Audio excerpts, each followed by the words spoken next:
एक दीड तासापूर्वीच आम्हाला ही माहिती मिळाली। त्याच्यामध्ये ह्या दोन बिल्डिंग आहेत, सभा अपार्टमेंट आहेत, आपण बघू शकता एकाला एक लागून अशा दोन बिल्डिंग आहेत। पहिली बिल्डिंग जी आहे याच्यामध्ये जवळजवळ 40 कुटुंब होते आणि त्याच्या शेजारची बिल्डिंग मध्ये जवळजवळ 32 कुटुंब। म्हणजे ही अलीकडची जी बिल्डिंग आहे सभा अपार्टमेंट, याच्यातले आम्ही 125 लोकांना खाली केलेलं आहे, म्हणजे बाहेर काढलेलं आहे आणि त्या दुसऱ्या बिल्डिंग मधून जवळजवळ 114 115 लोकांना बाहेर काढलेलं आहे।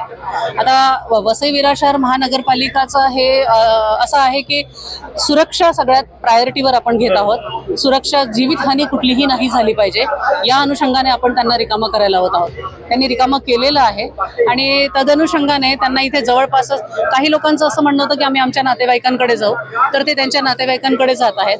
परंतु काही लोक जे आहेत जे कुठे नाही जाऊ शकत किंवा तातडीने नाही जाऊ शकत, त्यांच्यासाठी आपण इथे एक हॉल आहे, पुजारी हॉल आणि एक मदरसा आहे, या दोन हॉलमध्ये आपण त्यांची व्यवस्था करत आहोत।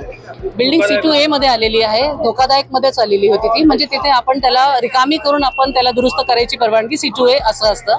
परंतु या लोकांनी काय केलं, ते एक पिलर उघडा झाला दुरुस्त करायच्या ह्याच्या, त्यांनी कुणाशीही न बोलता, माहित नाही बॅकग्राऊंड काय आहे ते, आज जे निदर्शनास आहे ते जे दिसतंय ते एक पिलरच जवळजवळ रिकामं झालेलं आहे। आणि कुठल्याही बिल्डिंगचा पाया, पिलर जर इतकं धोकादायक होत असेल तर निश्चितच पूर्ण बिल्डिंग ही धोकादायक नाही, अति धोकादायक झालेली आणि इमिडिएट ऍक्शन घेणं जरुरी आहे।